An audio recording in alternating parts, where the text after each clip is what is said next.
calm, focused happiness. Hey, Mindful Tribe, I'm excited because today I have a guest here who has a wonderful, inspiring country music hit on the playlist.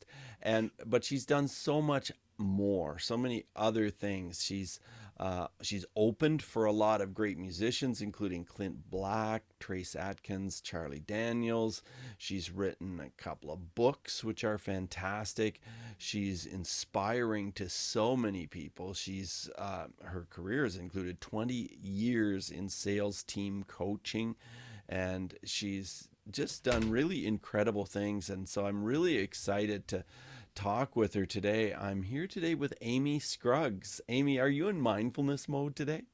I actually was up extra early and just getting into that place to start a new week. We just come off a holiday, but I cannot start the day without being mindful, or else it could be a train wreck by 4 o'clock. I know what you mean. Well, tell us, what does mindfulness mean to you, Amy? I have really, and I would never use the word perfected, but my daily discipline is waking up with everything I'm grateful for, even the hard things. So before I even open my eyes, before I check a phone, before I brush my teeth, I'm saying, thank you. Thank you for this roof over my head. Thank you for opportunity. Thank you for blessings. Thank you for lessons today. Thank you for challenges. And I just really try to go into those things that I'm thankful for. If there's certain things that are really difficult, I say, I release this in light and love. I'm going to pray for someone's happiness if there's, an estrangement or something like that. And just try to get into that mindful place before I even put my feet on the ground. Then I can start the day. And that doesn't mean that challenges don't come, but at least that's become just, I think, the biggest daily habit. And then I do the exact same thing when I go to sleep. The last thing I think about when I go to sleep is that same list. And it's really been an incredible shift to help me adjust through anything that comes at me throughout the days and weeks. Well, that's inspiring. And, looking at your bio and knowing about your terrific hit, What If It All Goes Right, and all of these things, it seems like, wow, this lady's just got it all together.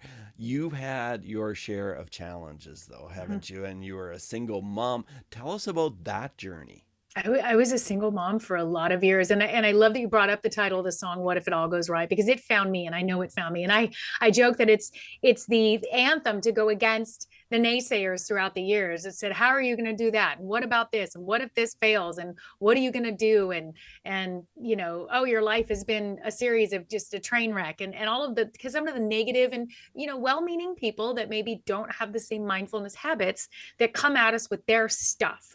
And learning how to take that off. And I've always wanted to say, but no, I'm a series of victories, not tragedies. I'm a series of learning to grow and learning to accept failures. And this song comes into my path called What If It All Goes Right? I'm like, that's it. So what's the best way to send that message out there to the world as a vocalist is to record it and put it out to the world. And I think that's made quite a statement. But yes, I was a single mom for many years. I've raised 4 kids. My youngest is just graduated high school and off to college. I am happily married now again, and 2 step kids as well, but everybody's grown.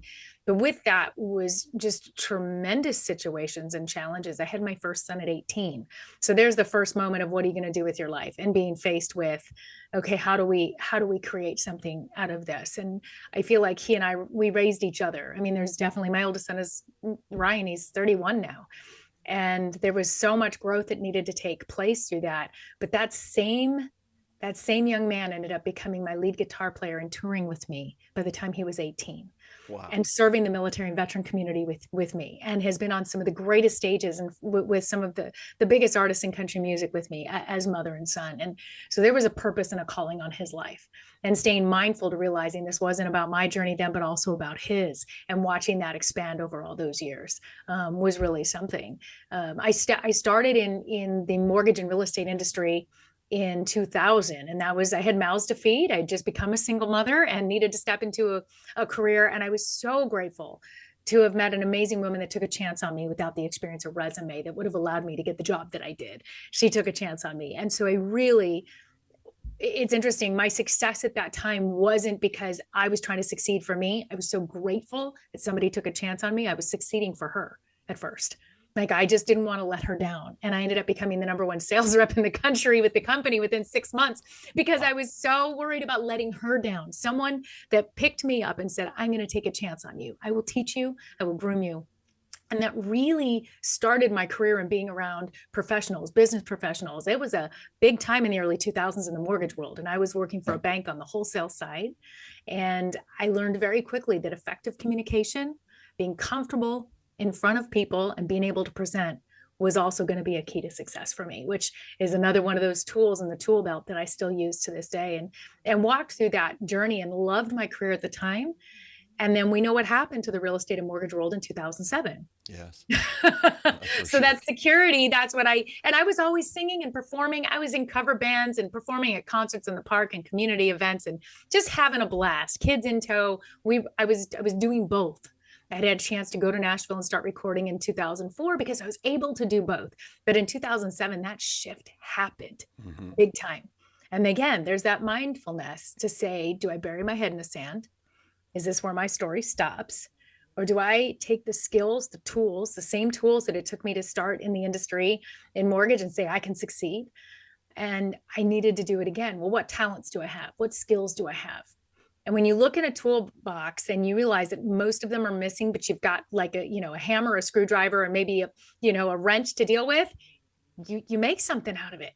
And I went out and asked for the same business in my music career. And 6 months later, I opened for Clint Black on a national stage on the 4th of July in Arizona.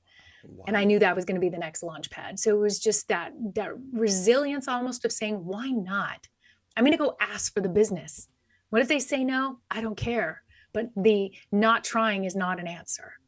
And pushing that fear aside. And we went out and toured for the next years, the kids and I, with my son right there on the stage. I had some great musicians that came in and out, and we had incredible experiences, including being the spokesperson for the American Veterans for California for 4 years.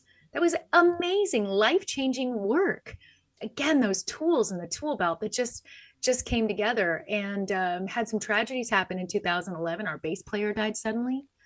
And we were still struggling to make ends meet as a musician. You're 5 gigs this month and only 2 the next month. It's not exactly, it was an ebb and flow, and we lost the home.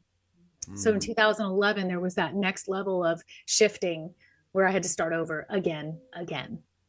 And so I came back into the mortgage and real estate world and started working with professionals in the sales end and saying, okay, well, I've got those tools. This industry is coming back. I can still sing and I can still step back into the business. And that's what I've been doing the last 11 years, that opened up doors for being a TV host, for opening now for Chubby Checker and Frankie Avalon and Tony Orlando and Toby Keith, and allowing me to pursue these passions. And what seemed like tragedy at that time was the fact that I had to go back and retool, and that mindfulness I remember the first day moving to the new city in San Diego, not knowing anybody and starting over again, and saying, I felt a passion that just was, if I put the same mindfulness, the same passion, the same heart into this new job in a cubicle that I was starting at again, as I did into these years out there with the veterans, watch and see what would happen. Put the same passion into it, even if it's a task I don't think that I should be doing right now.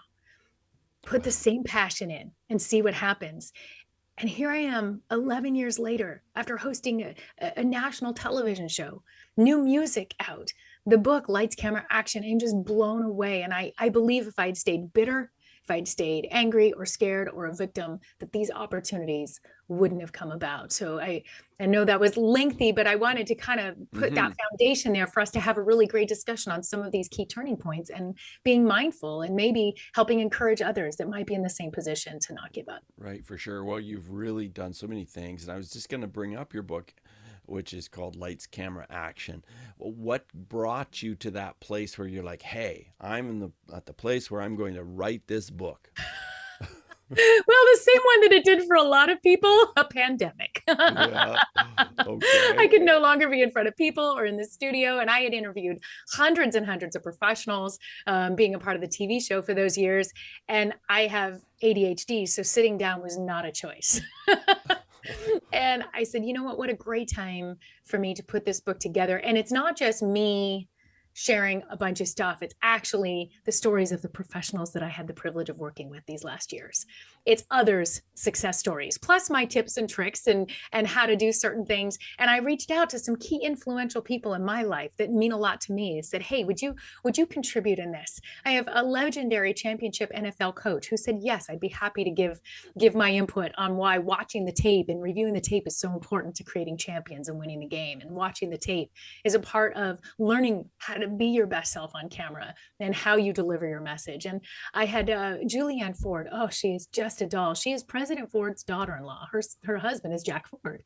And I said, would you contribute to this? And she wrote a wonderful chapter on the power of the first impression. After being a woman kind of thrown into the world of the White House, she contributed to the power of what the first impression really looks like. And so it was fun to say, everybody was kind of down. We're all in pandemic and nobody minded contributing because we all had that empty space. And I took advantage of that space and said, let's put this in motion. And I didn't care if one person heard it or if a million people read it. I knew that it was going to help somebody and some professionals, especially in today's virtual world. We're all on camera.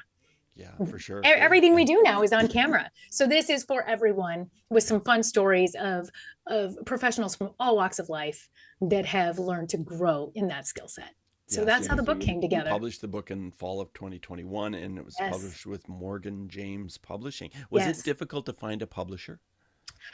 I was very assertive in finding resources at that time. I was signing up for any group and any entrepreneur group and any classes I could learn to up my skills in digital media. I was like, this is the time for me to retool. While everybody else is watching Netflix, I'm going to just tool, because who knows what's coming ahead. And so I actually put myself into a circle that it was right there in front of me. And I was given the opportunity to pitch to Morgan James, and they said yes. So that mindfulness to say, I believe it's right here, that it's going to come effortless, that if this is supposed to happen, the resources are going to be there, and not sitting and just, waiting for the door to knock, but still knocking on doors at the same time and being open-minded to seeing those opportunities and be discerning in them is what took place. Right. You're a very confident person. At least that's what comes across. Let's talk about your faith. Let's talk about the piece of your life that is represented by faith. What's that look like? It's been a tremendous foundation for me since birth. That faith to know that once we've had a miracle in our life, let's say, oh, there was that one time when at the last minute, the money came in right when we needed it, right? We've all can tell those stories of, oh, that thing happened when I didn't see it coming. Once we have that experience, and a lot of us had that first experience in childhood where something happened that saved us in a moment's notice, right?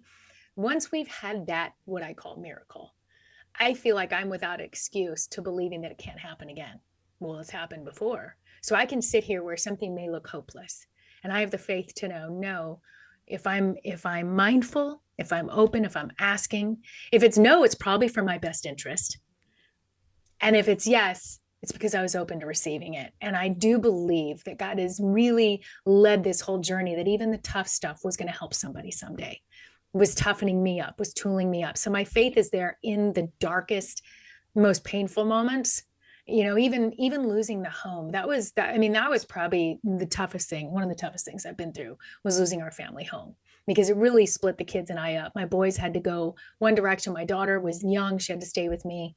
And I look back now, we made that move here and she started first grade. She just graduated with honors from high school and got into her dream college in marine biology right here in San Diego. Wow. Had we not lost the home, those opportunities may not have been the same for her. And I see the life she was able to have, how much my boys have grown and evolved as individuals from going through that experience together. It's something that was so painful to be ripped away, I feel has been given back to us tenfold. And we've created new, beautiful things out of it. And that's what life is. We're never going to stay the same. And it's the faith for me to know this will work itself out. Even if it's painful, even if it's loss, it will still benefit me somehow, even if it means that I can help others with loss. Yeah. Wow, very inspiring.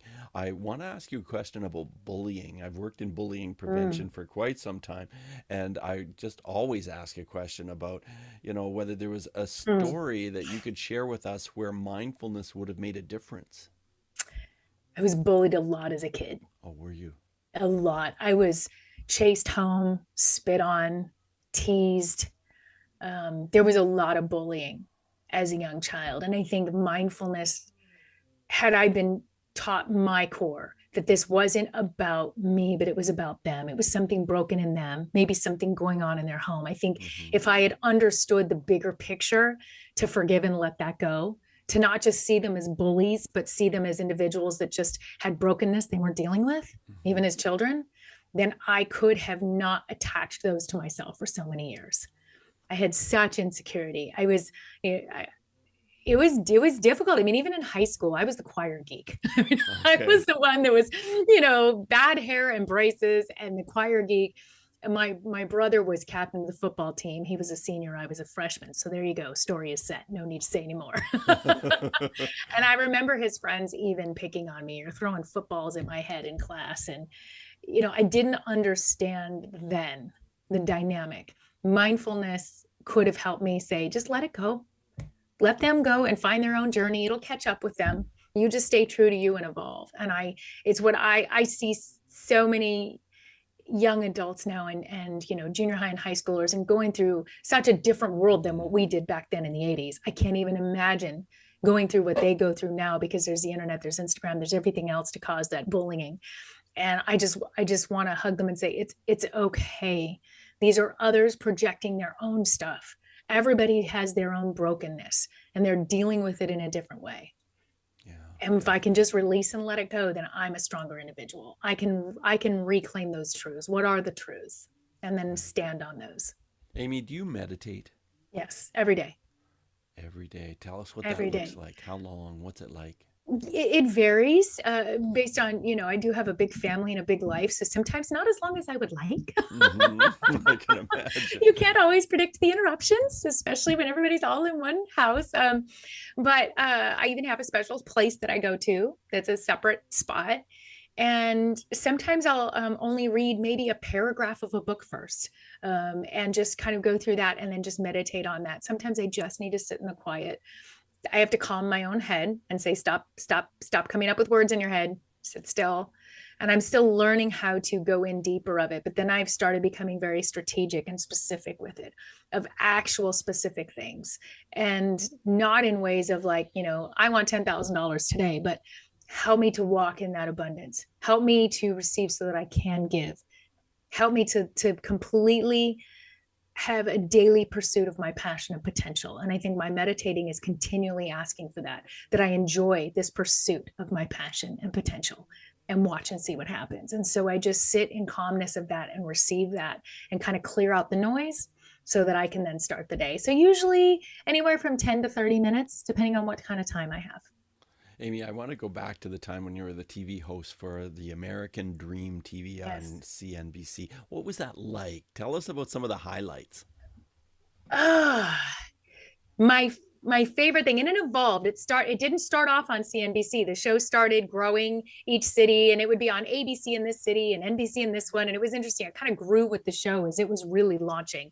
And I was at the news desk, and we would Skype. It was still Skype then. Zoom wasn't there then. And so I would have professionals that were Skyped in, and then I had a lot that were in studio that would be local or come in and fly in for the show. The best thing for me was watching other individuals having their moment and helping them be comfortable in it. Because the most common insecurity I discovered was that, is this what I look like? Is this what I sound like? And what do I say? And I'm nervous. Everybody would stop and straighten themselves and get nervous. And I'd be like, I got you. And I would let them know I've had my moments. I've been on some of the biggest, most amazing stages. I've sung in stadiums. It's incredible. Those were my moments. This one's yours. So my job is here to help you with your moment and bring out your best and share your message. And so for me to realize that was my responsibility and role, it wasn't about me being on camera. I was already comfortable with that. It was about me being in such a beautiful support role. And the more I did that, the more I was really able to see these individuals in a different light, because it wasn't just focused on me and what am I going to say and what am I going to do. It was them. What do they need right now? And listening to them, if I'd see them get off track, how do I pull them back in? If I hear a great soundbite, it's like, wow, I want to take them there, and getting them, bringing that out in them in a moment that they didn't think that was going to happen. And when the interview would wrap up, to have them go, oh, wow, you're really good at that. I didn't know I was going to say that. I know. I mean, one of my most powerful interviews was World War II veteran Jack Gutman, Normandy survivor. Mm-hmm. And to sit with him and ask those questions and have that emotional connection, and to have him share, oh my goodness, you can't put to words the power of that moment, and I will treasure it every day for the rest of my life. Wow, that is powerful. Wow, so incredible. Well, what next for Amy? It just seems like maybe, is this a bit of a pivotal time for you? Your youngest has gone off to college. You've got this big hit going on. What if it all goes right? So what are you working on next? Taking a breath. The last 2.5 years have been building, getting the book out there, recording the music, putting the song out there, promoting, all the pieces, all the expectations necessarily that are on it. And what I'm enjoying now is being in it and not stressed about it, not being attached to outcome. That's the biggest thing for me, is saying I am not attached to outcome. It didn't have to be a hit for me to be okay. The book didn't have to be a hit for me to be okay. Anything that I'm doing, saying, where do I need to be? And watching this shift, I've been able to book some larger speaking engagements and become a bigger part of community outreach and things like that, especially through Rotary. I'm a Rotarian. Mm-hmm. So really diving in more with the Rotary and helping Rotary clubs has been really fun, and saying, okay, what's ahead is where I need to be. It's interesting. I changed how I prayed a couple years back, because we tend to say, bless what I'm doing. I want this blessed. I want this to succeed. I please, even our meditation, or, whatever, however we pray, or however people view the universe supporting them, we do as humans tend to say, please bless this project, bless this thing. And I changed that a couple years ago and started saying, put me in what is already blessed. Pick me up like a chess piece. That means closing doors. If that means taking me out of something else, put me in what already needs me, my talents, what I can bring. And it's amazing to see what's happening. So I'm noticing the shift taking place as I'm starting to be put in places that are already blessed. Wow. And that's really fun. So I don't know what's ahead, and I love the mystery of that. Very cool. Amy, as we move forward in the interview, I want to ask you 5 quick answer questions. So just 30-second answers are perfect. Sure. The first one is this: who is one person who has been a very powerful mindfulness influence in your life? David Meltzer. Oh. He's very world-renowned, incredible. I had the opportunity to mentor underneath him. I interviewed him in person, life-changing. And I have to say, his beautiful, amazing heart, his incredible insight, and the difference he's making in the world is pretty powerful. If you're going to follow somebody, follow David. Your life will change. Wow, fantastic recommendation. Second question: tell us how mindfulness has affected how you deal with your emotions. I don't react to them. I can identify it and go, "Ooh, this is a fear. Oh, this is an anxiety. Oh, this is a sadness," and then not react on them. Identify it, kind of nurture it internally, like, okay, all right, atta girl, you got this, and then go into a little bit more analytical place of what to do with it at the moment. And if I did something I need to deal with, maybe I need to give myself those 15 minutes to really feel it, and then go back into activity. What it does is allows me to cancel a negative thought, or to not have my day go off the rails because I got angry or I got sad about something, or something came in that I wasn't expecting. I can really put it in its right place and then reset. Tell us how breathing is part of your mindfulness practice. Ooh, I notice when I need to stop and take a full breath in. I'll notice if I start to we all tend to do this, the pant, when we're busy, like, I got to get this done. Okay. You're panting. Stop and breathe.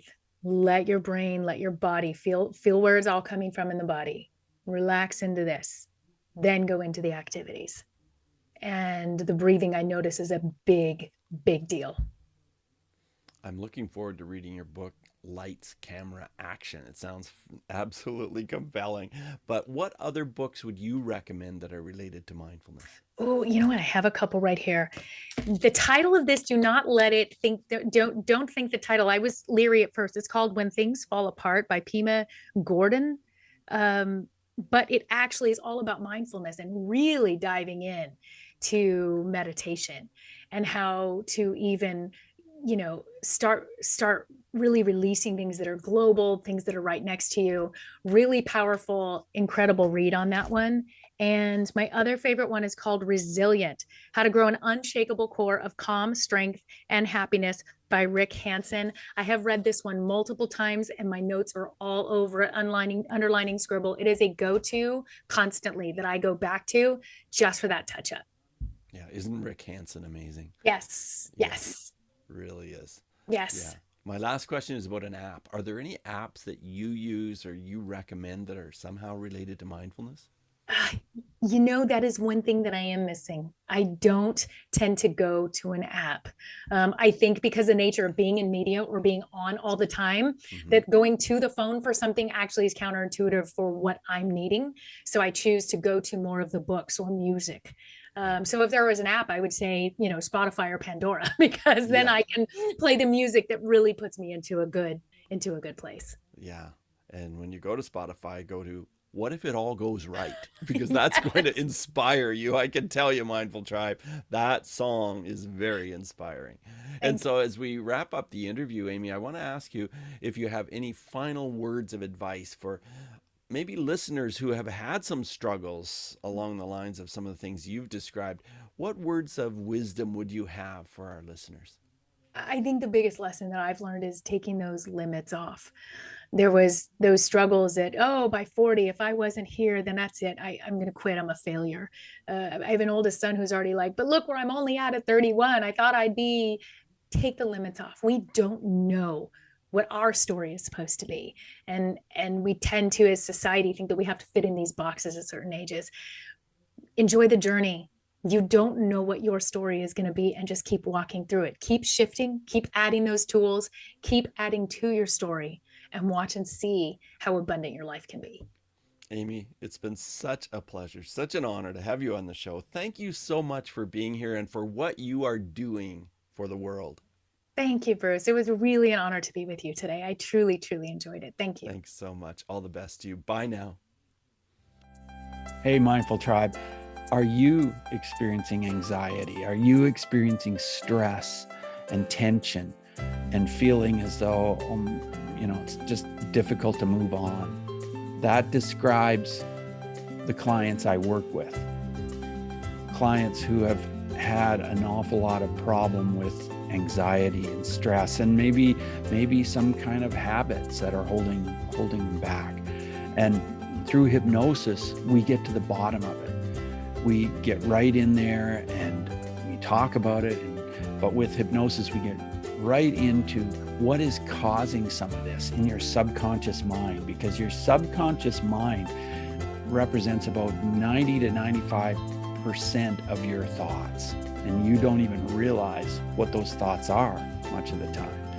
And through hypnosis, we can get in there and we can work at this. Doesn't mean we're going to change what's going on in your subconscious mind. It means we're going to become more aware of it and then deal with it and think of it differently in the conscious mind. And I am so happy to have helped so many people with their anxiety through hypnosis and coaching. And you could be the next person. If you're listening to this episode and you would like to let go of some of this anxiety, send me an email, bruce@mindfulnessmode.com. Put coaching session in the subject line. Coaching session, send it to bruce@mindfulnessmode.com. And I would love to have you on a Zoom call for a free session where we can talk about what's going on and what's happening and how can I help you. Because that's one thing I truly know about myself, is that I really love helping other people, and I would love to help you. So thanks for listening. Take what we've learned today to reach new heights of calm, focus, and happiness. Stay in the mode.